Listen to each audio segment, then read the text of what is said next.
Good afternoon, and thank you for joining today's Tech Tuesday session with Chris Shelda. Today we will be talking about Azure Foundations, starting right. Please note we will be recording the session, and if you have a question, please feel free to raise your hand or put it in the chat window, and we'd be happy to address that either during the session or at the end. With that, I will turn it over to Chris. All right, thank you, Paula. Well, welcome everybody. This will be hopefully a good session for everyone here. I'm assuming everyone on this call is either has started their Azure journey or they're thinking about starting their Azure journey. And I think no matter where you are in that journey, this should add some value to where you guys are going as a business. So let's get going. I got a lot to cover today. To start with introductions wise, so my name is Chris Shelda, and I am our Senior Solutions Architect over our cloud solutions at Coretek Services. That means I cover both our Azure practice as well as our modern workplace practice on the Microsoft side. And I work with customers to help understand their business needs and where they're trying to go, and how does the cloud help them get there.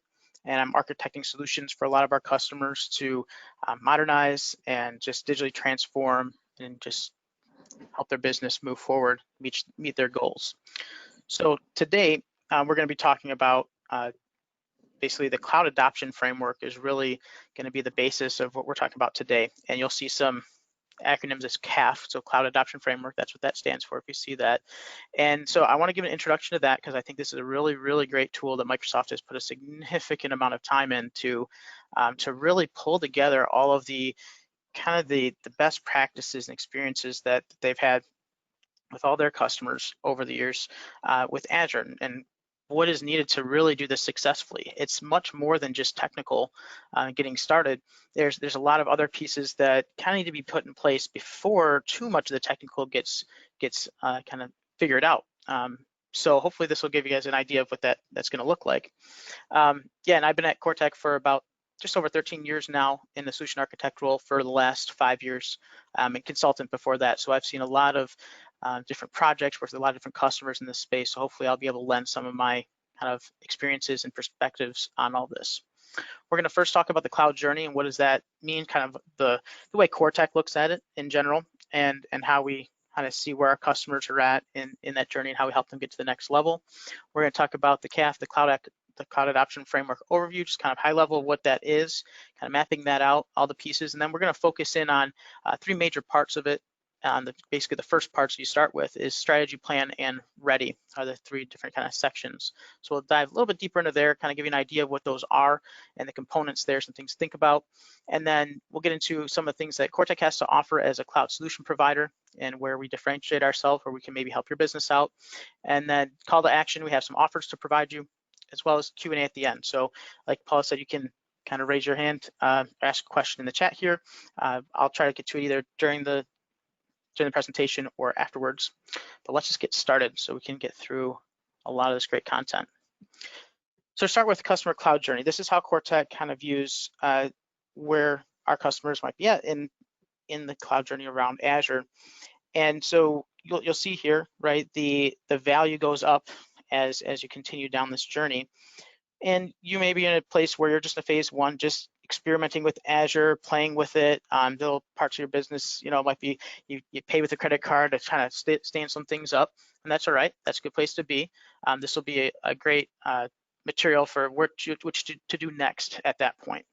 And phase 2 is when you are saying, we're committing, we're going to go do this as an organization, or at least as a part of the organization, to use Azure in this case. And we're starting to do a little bit more, and we're starting to build up kind of those foundations. Whether you're intentionally doing it or not, you're building some foundations. The question is, are those foundations like good enough to really uphold the rest of what's going to be you're going to be putting onto them with Azure going forward into the future? So again, this is what we're going to talk about, is more of the future facing. Let's set things up properly now so that in the future you can get to a phase 3, phase 4, where you're building up your cloud organization and getting workloads stood up into Azure in production. And then phase 4, you're doing more optimization and innovation, right? So at any point here, if you are in any phase and you have not gone through any of these CAF kind of principles and there's some new things to you, that will be valuable for you because you always, you might want to go back and take a look at some of those things the way you've done it already. All right, so this is a little overview of what the CAF is, Cloud Adoption Framework. So this is meant to be iterative. This is very much like how cloud is in a lot of ways, a very iterative approach to things, and you're constantly kind of going around the cycle, and it's around people, process, and technology, and using these best practices and tools to really achieve your business goals efficiently, and to align your business and deliver value really and results to your organization. The key here is to find a balance between the traditional, IT has full control and ensure stability of what's going on in your IT practices, and maybe it's on-prem today, right? IT has full control over everything very tightly, and everything has come over some request, then IT goes and does something, right? But you have to balance that with the speed and results of getting things done. And in the cloud world, there's a capability of having that control and stability while allowing like your developers and kind of the business side to actually complete work, to get things done, to get things migrated, get things moved without having to have direct involvement of IT as like a bottleneck in that process, but IT to actually put in processes and capabilities in the front end of this as gates to ensure like these guardrails for the rest of the business to achieve those goals and to get the outcomes that they're looking for without being slowed down by the traditional IT processes. So this is a map of what this looks like.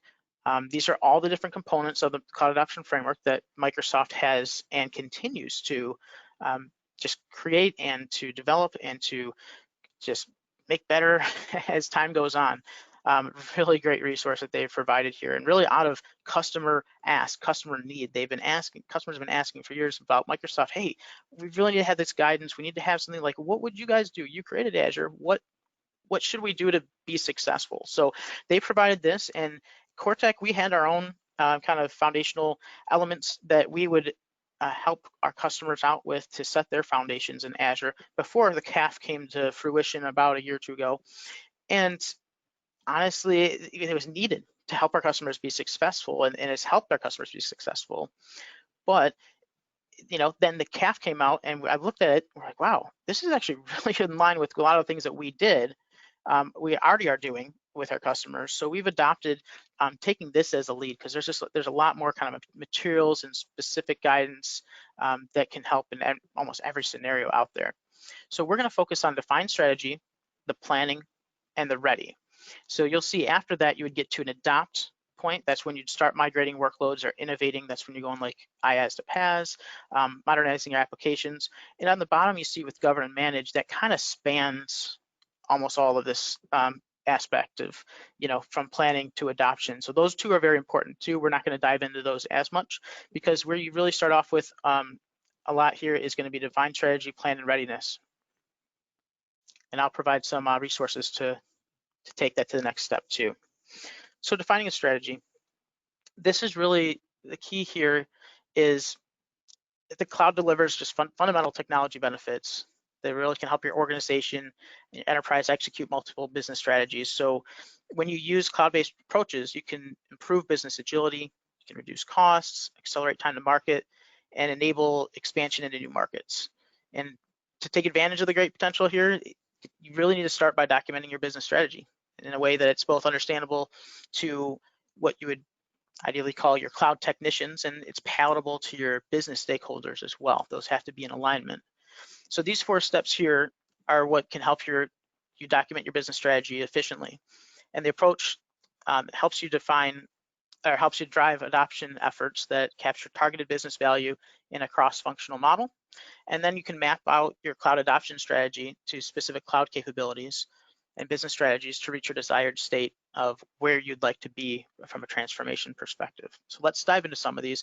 And in general, I may not go hit every single one of these 4. There's gonna be three sets of these, but I'm gonna try to at least kind of hit the high levels of all of these. give you an idea. So you start first by understanding your motivation, like why are you doing this with cloud? It's important to be aligned here. Some of the things might be critical business events. A lot of times we see things like you want to get out of a data center, you have a data center contract that's up for renewal, and you want to consider what does that look like for a cloud, and you're like, okay, well, this might be the right time to do that. Having any mergers or acquisitions, or you want to reduce capital expenditures, so a number of things there. Next might be some migration triggers here of, we just need to get some cost savings or better efficiencies, better business agility. Those might be some reasons. Where you're thinking more forward-facing innovation-wise of, what, we really want to improve our customer experiences or engagements. We want better uptime, better reliability for our customers, better performance, better just ways that our customers can interact with us. You want to disrupt the market. You want to scale. Maybe now you're usually regional now, and you want to go to a national or global type of market. You need to be able to scale. That would be another good reason to. It'd be another kind of motivation to move to Azure. Next is identify the business outcomes. So specifically, what are you trying to get out of this? So this is very important again for alignment. It is, is it fiscally, agility, reach? Like I mentioned, that customer engagement, performance, security, compliance. These are all things that are valid, but what's important to you, right? And make sure everybody's on the same page, what's important, because that will really help kind of accelerate this cloud journey. You won't get kind of stuck if people have different ideas and goals in mind without getting them kind of on paper up in front. After this, you would then also develop and then quantify the business justification. And quantify meaning actually some financial numbers, right? Kind of your return on investment as well. Next would be identify the first project. So you've gotten your business outcomes, you're all aligned, you're like, all right, well, where are we going to start, right? So start thinking about what's that criteria for your first project. It should align with those motivations, right, for your cloud adoption and demonstrate some progress towards that shared outcome there.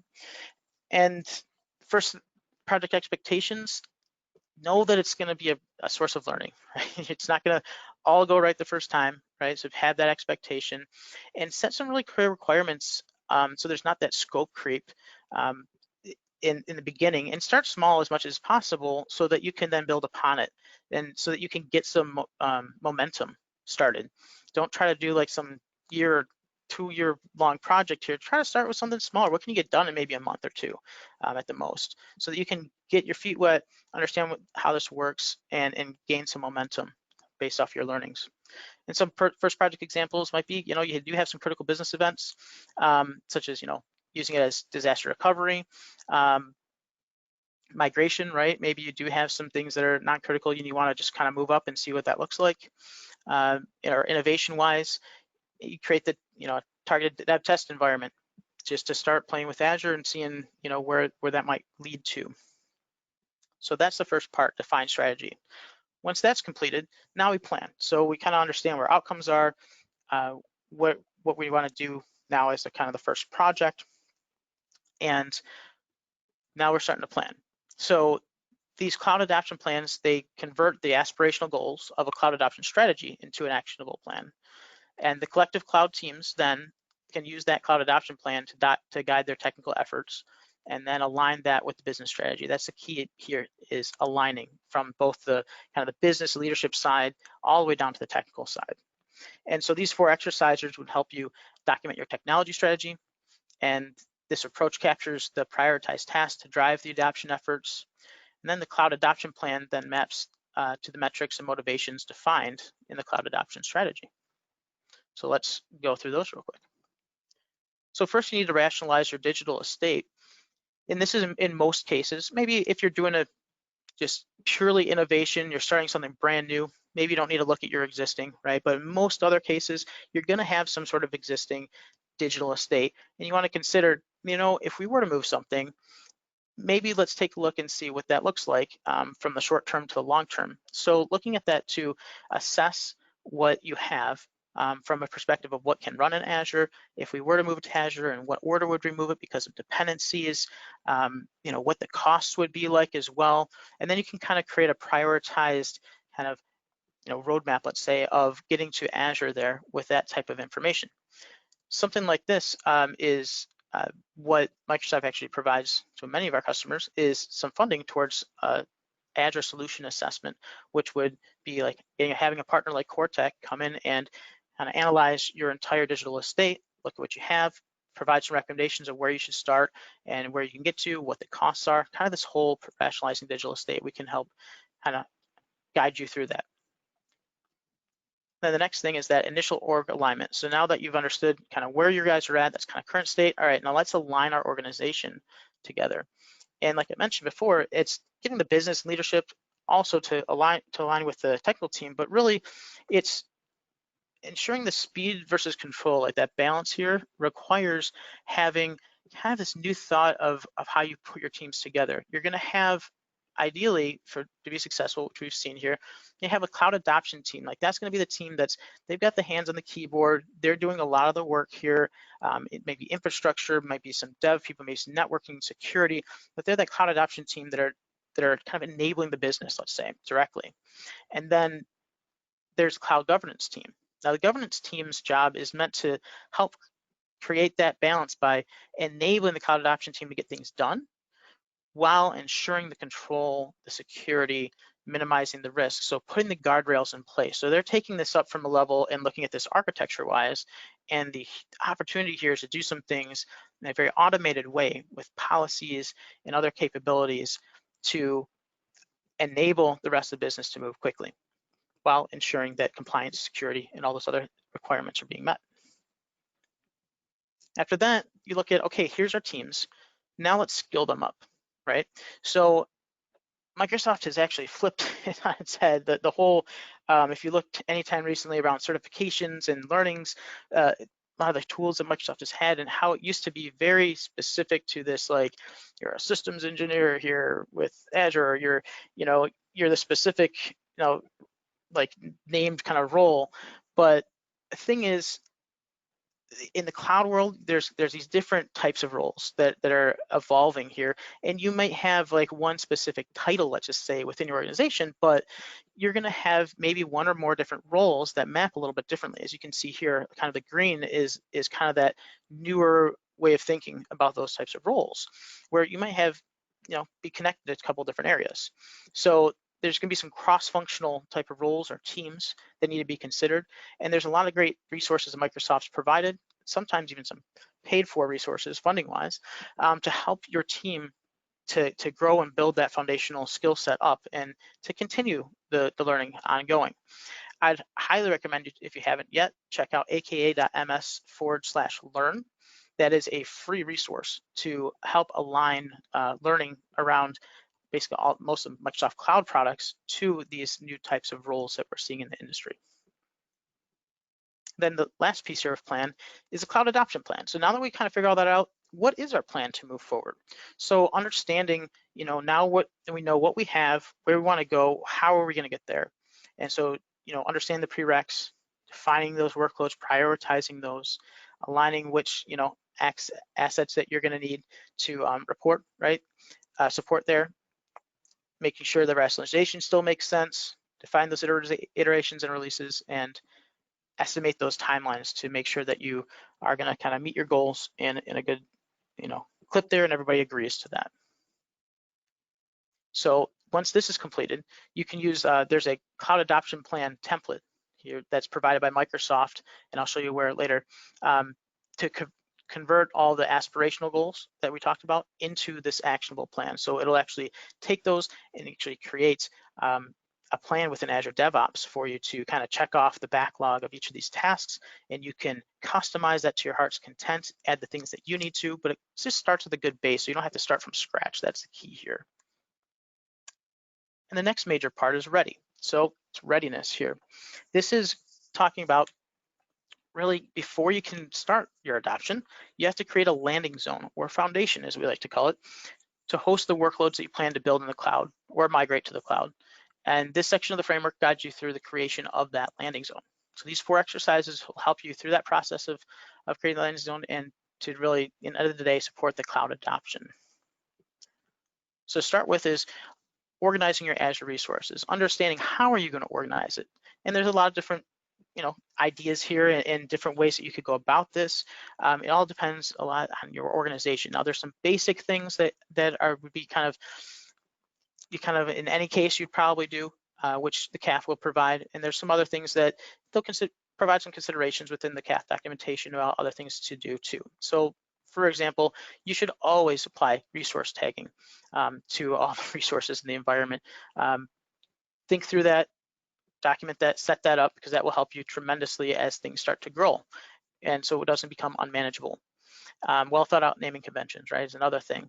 And how are you gonna do subscriptions? How many subscriptions are you gonna have? How are you gonna break that up? Those are things that you need to think through, and there's some good guidance in the CAF as well for that.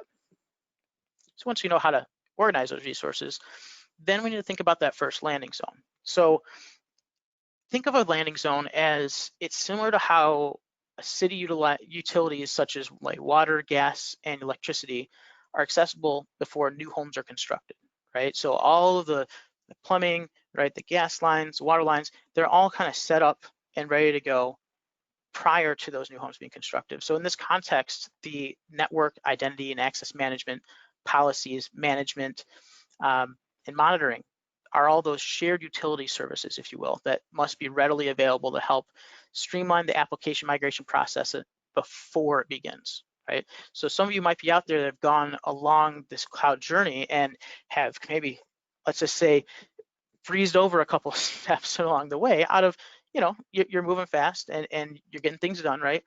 And you're like, wow, this is a little painful because we didn't really think of through this networking thing beforehand. We didn't think through the identity piece fully and the access management. Now it's starting to bite us because it's kind of painful as you go forward and you have to take steps backwards to fix that stuff. So if you're there, it is what it is. Take the opportunity to do that right before you grow even further.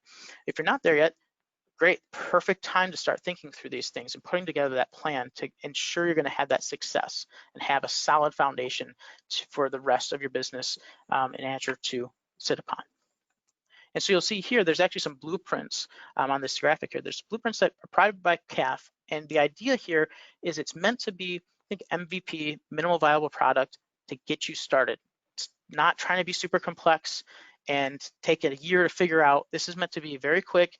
It's kind of validated in a lot of ways and getting you off the ground so that you can just get moving, gain some value. So you'll see that kind of that A side there. It's going to be a little less compliance requirements, a little less architectural complexity. That should also align to your first workloads being not super complex as well.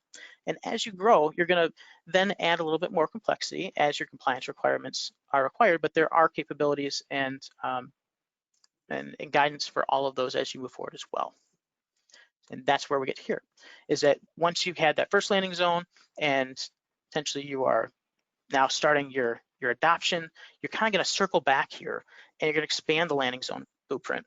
And this is where you're going to have things, but you have to consider those things around hosting and, compute, storage, networking, and databases. How are you going to handle those? Are there certain things you're going to do, not do? The Azure fundamentals, or primitives as they're called in some situations, making sure you have at least a base design there and continue to have some iterative approach to enhance that over time, and the governance considerations around your cost and your policy and monitoring. So there's recommended practices within the CAF that will help you with these areas. Like I mentioned, Azure fundamentals, networking, identity, access control, storage, database, cost management, specific guidance, very detailed guidance for that. And also, you can do that on your own. You can have partners help you that have experience in those areas that can kind of guide you through that without you having to figure out the first time. So the next steps here would be to finalize the cloud adoption plan and create that cloud adoption plan through the Azure DevOps, building the landing zone using the blueprints here. And then you'd consider some additional workshops, like I talked about the governance workshops, to set up that framework for that. And as well, looking into ensuring your apps will have the resiliency, within Azure, going through a workshop there. Okay, so this is what you really want to take note of. This is the reference. This is the little short link to the Cloud Adoption Framework documentation. This is free. This is public. It's constantly being improved upon and added to. So I keep your eye on this. It's aka.ms/CAF, C-A-F. Definitely check that out. That's where all of this guidance comes from, and then some. So all that being said, this works on Azure no matter how you you get Azure, whether it's through a credit card, through an enterprise agreement, through a partner. What I do want to share with you are some things that Coretek specifically does as a cloud solution provider partner. We have some specific benefits when we provide Azure to our customers. We provide things like advisory services, quarterly Azure workshops, and helping you with cost optimizations.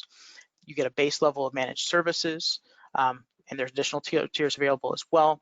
There's a self-service portal called our Azure Management Suite for financial and governance information, premier support that you would get through us, and you pay for what you use. There's no upfront commitment required, and you would get some prioritized consulting services as well. And our approach to everything is just, it's kind of iterative, just like the cloud approach, but we're meant to be transparent, and we want to be responsive and helpful for you on your journey. And one of the things I do want to mention, this is their AMS suite, so our Coretek Azure Management Suite. We have created this out of our customer feedback in order to help with monitoring costs, looking at costs and where you're going to be, looking at the tagging of resources you can charge back or show back, and looking at some of the areas within Azure, kind of bubbles up a lot of information that is kind of hard to find individually in the Azure portal, so that you have kind of a single view of what's going on here. And one other thing that differentiates Coretek is that we are an Azure Expert MSP, which is basically one of the highest, I believe it is pretty much right now, the highest Azure certification you can get. Beyond just being a gold partner, we have to go through a very kind of in-depth kind of qualification process here. We have to show that we've demonstrated customer success in Azure managed services. We have to have a minimum of 25 full-time employees with Azure certifications. We had to invest in premier support, which we have on behalf of our partners. And we go through a very stringent, very in-depth audit from an outside organization to audit that we know what we're doing, and we have the people in the process and the technologies figured out to ensure our customer success, security, and everything along those lines. Something we're very proud of. And so one of the call to actions here, some of the things we can do for you is if you're on this journey and you'd like to take the next steps here, we can, in most cases, provide a CAF workshop for you. And like I said, in most cases, funded by Microsoft. We have to make sure that's being qualified, but we've seen good success there. There's the Azure Solution Assessment to do the rationalization of your digital estate. In most cases, that's funded by Microsoft. We have a free migration offer if you're looking to move what you have today from an EA or pay-as-you-go Azure subscription to our Coretek CSP to take advantage of a lot of those capabilities that we provide. We are offering a free migration for that, which with our CSP, like I mentioned, you get access to the Azure Management Suite, pay for what you use, no upfront commitment, and there might be even a potential discount we could negotiate off of your pay-as-you-go Azure consumption, which can is a lot of customers definitely like. And we do also have additional support options, as well as some tools around AI ops, if you've heard of that. Some nice tools around that we could get into later on. So if you'd like to contact us and know more about that, please feel free to reach out, either directly to kind of our generic Coretek address there, or if you want to reach out to me directly, there's my email address, or hit me up on LinkedIn. Just let me know that you saw me on this webinar, so I kind of have some context there, and be happy to connect, or come see our website. We've just rebranded, just kind of revamped that. It looks great. I'm really proud of that. The website has a lot of good information, easy to find. Check that out at www.coretek.com. So with that, I'll leave that up on the screen and just go to questions and answers here. Let me see if we have, again, if you have any questions, feel free to put that in the chat here. Okay, I do have one here. Okay, good question. So what happens if we already started with Azure but didn't know about the cloud adoption framework when we started? Okay, so I touched on it a little bit, but I think it doesn't matter where you are, when you are in your cloud journey. It always kind of pays to kind of check and validate that you've gone through the CAF process. Again, the iterative approach to just cloud projects in general, really, you're you're constantly trying to improve. Going back and looking and just validating, hey, did we miss something? Could we do something a little bit better? Did we set up our teams ideally here? You know, maybe we need some more skilling, or we're looking at the next workload to migrate. Let's make sure our foundations are really set for that. I would highly recommend going through this CAF framework. And again, Coretek would be willing to help your organization do that as well. And okay, and here's another good question here. So, you know, what if we have a multi-cloud strategy? Can I still use this framework? So that's, yes, a multi-cloud meaning that you may have, so multi-cloud can mean a number of things. You can have private cloud as well as public, and you have multiple public clouds like Azure, GCP, AWS. I do believe that most of the CAF, let's say more than 50% of it is generic to the public cloud and things that you should be doing with public cloud in general. And the other half would be very specific to Azure. So I do believe that at least, especially a lot of the early pieces of the early stages of the CAF would be very conducive to a multi-cloud strategy. As it gets a little bit more in the thick of it, right, and to the adoption, it might be a little more Azure specific, but I do believe you would gain a lot from this, especially in a multi-cloud strategy. Very good question. Okay. Looks like that's all the questions we have and all the time we have as well today. So again, really appreciate everybody joining.